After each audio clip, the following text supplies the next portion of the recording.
Hello everyone and welcome once again to my new video. Today we are going to discuss the new chapter in the Kingdom of Fools written by A.K. Ramanujan. This is a Kannada folk tale from A.K. Ramanujan's Folk Tales from India. Well, before we start, let us have a quick look on the brief introduction of the author. A.K. Ramanujan was born in Mysore in 1929. After a brief teaching career in India, he moved to US in 1962 and settled down there. He was professor of linguistics and Dravidian studies in the University of Chicago till his death on July 13, 1993.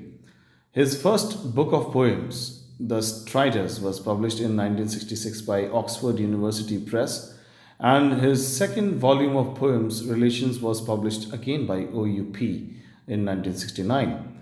His poems have found a place in many anthologies of Indian English poetry and Commonwealth poetry, and he himself has been discussed in a number of critical works on the two areas. He is much more well known as a translator, and his The Interior Landscape is a translation of the great Tamil classic Kurunthokkai. While this book won a gold medal from the Tamil Writers Association, is speaking of Siva, or won the National Book Award in 1974. Another well known translation of his is Hymns for the Drawing, Poems for Vishnu by Nammalvar in 1981. His latest work is Second Sight 1986, which is a set of poems very different from the earlier poems, both in content and form. Well, let us now have a quick look at the introduction to the story. The story, In the Kingdom of Fools, written by A.K. Ramanujan, is a Kannada folk tale. Kannada is a regional language spoken especially in the state of Karnataka. Folk tale is a story of inheritance, that is, the story which is passed on from one generation to the other. This story has been taken from the book Folk Tales from India, written by A.K. Ramanujan. Well, let us now have a look at the characters of the story. So, first we have the king. The king in the kingdom of fools was a big fool himself. As a result, he laid various foolish orders for his subjects with the help of his equally stupid minister. For example, once he ordered that the people in his kingdom sleep throughout the day and stay awake at night. In another instance, the king also did not have the brains to realize that he would die if he followed what a guru who had just come to the kingdom with his disciple had said. He blindly believed the guru when the latter said that the first person to be executed on the particular stake would be the king reborn. He wanted to die first and insisted on getting executed first.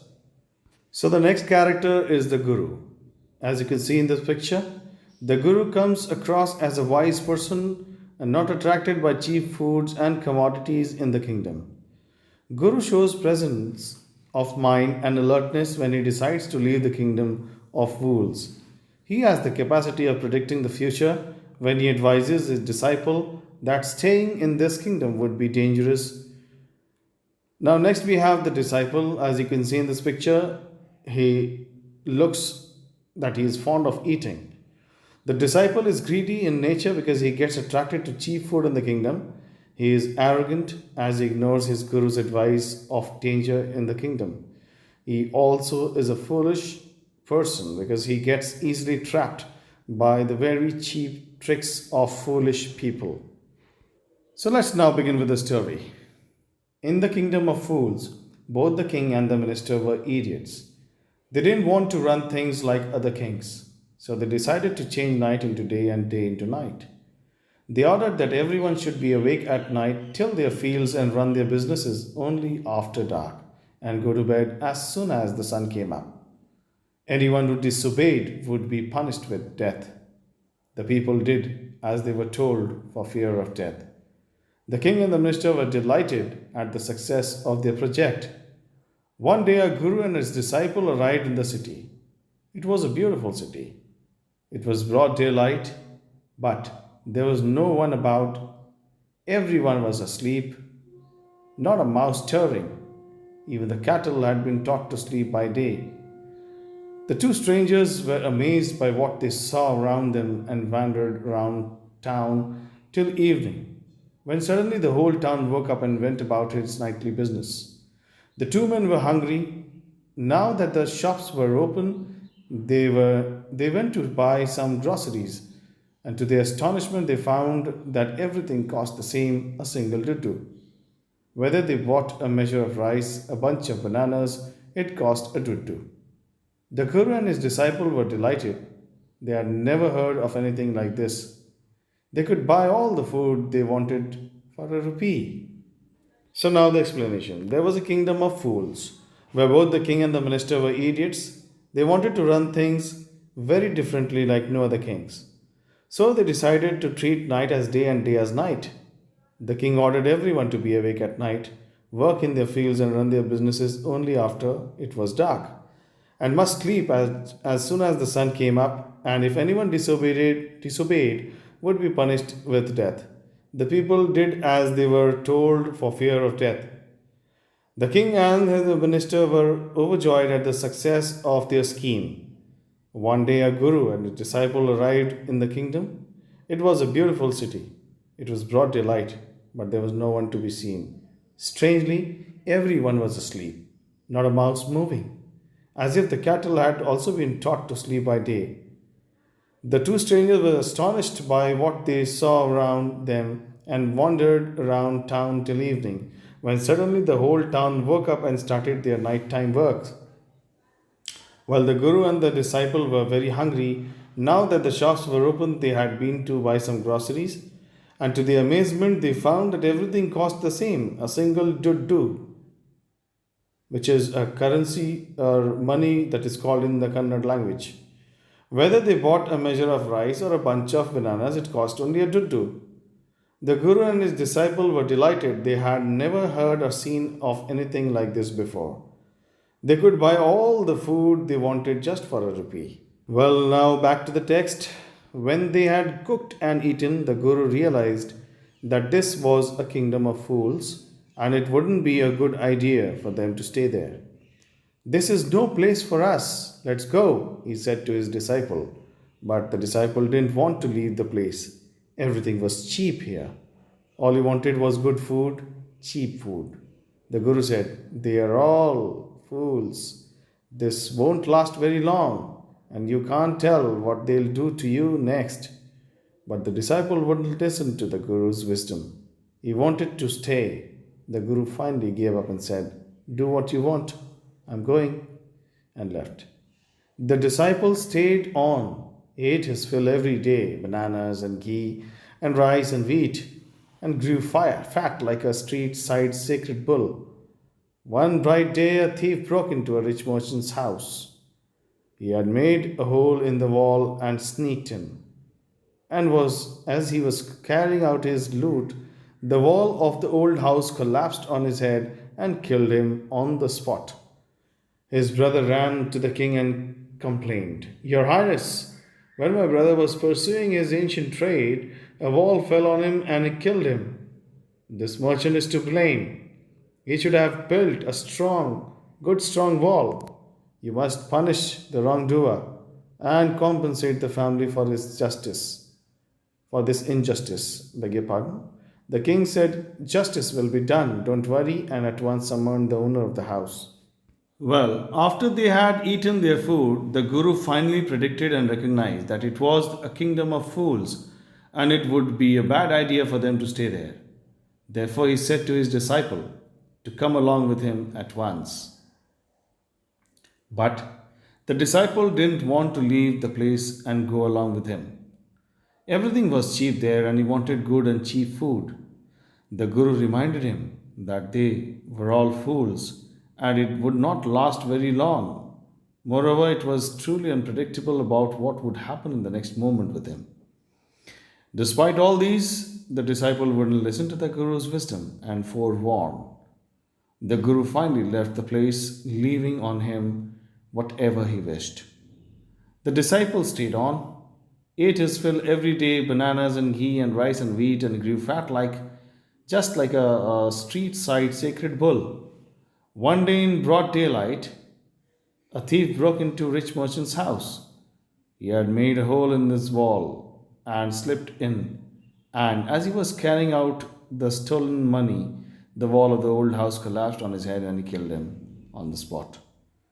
His brother rushed to the king and complained that while his brother was into his ancient trade, a wall fell on him and killed him. The merchant is responsible for it, as he had not built a strong home and a good strong wall.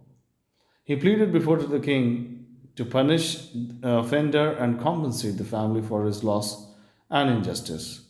The king assured him justice and immediately summoned the owner of the house. Well, now back to the text.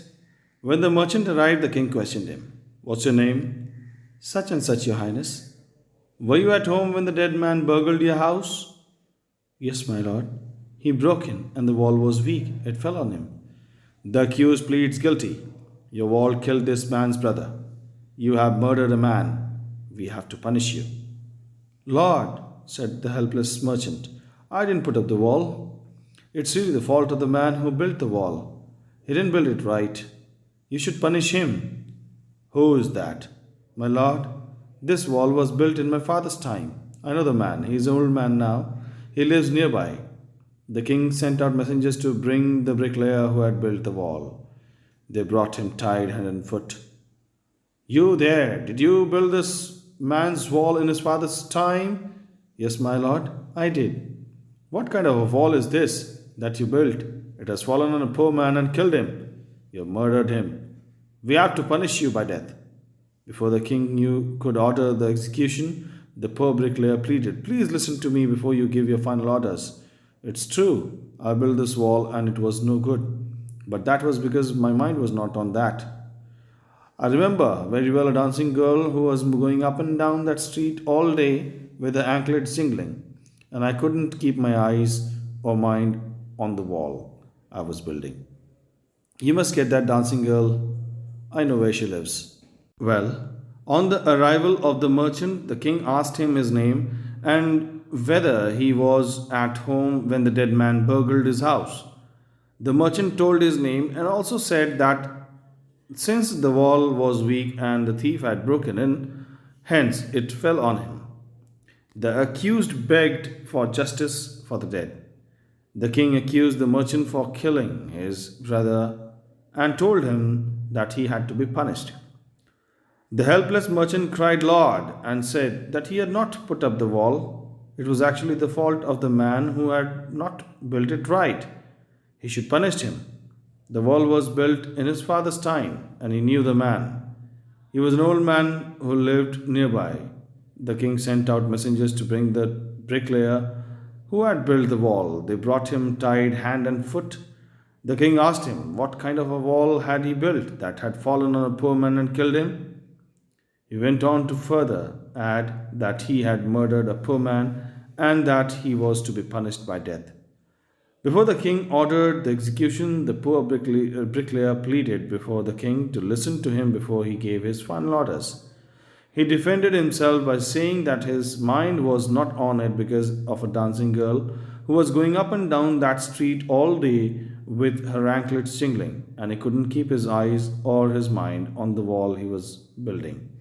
Therefore, he insisted the king to get that dancing girl who he knew where she lived. So, back to the text. You're right, the case deepens. We must look into it. It is not easy to judge such complicated cases. Let's get that dancer, wherever she is. The dancing girl, now an old woman, came trembling to the court. "Did you walk up and down that street many years ago while this poor man was building a wall? Did you see him?" "Yes, my lord, I remember it very well." "So, you did walk up and down with your anklet jingling. You were young and you distracted him. So, he built a bad wall. It has fallen on a poor burglar and killed him. You have killed an innocent man. You'll have to be punished." She thought for a minute and said, "My lord, wait. I know now why I was walking up and down that street. I had given some gold to the goldsmith to make some jewelry for me. He was a lazy scoundrel. He made so many excuses.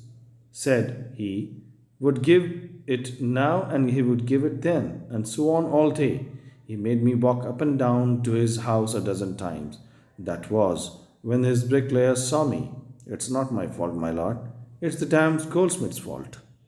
Well, the king claimed it to be correct. The case became even more critical and deep. He pondered over it and said that it was not that easy to judge such complicated cases. The dancer was then summoned, who was by then an old woman.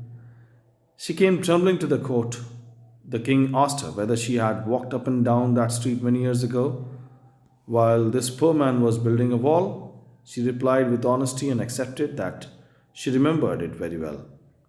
The king went on further to say that with her anklets jingling, she had distracted him as she was young and pretty.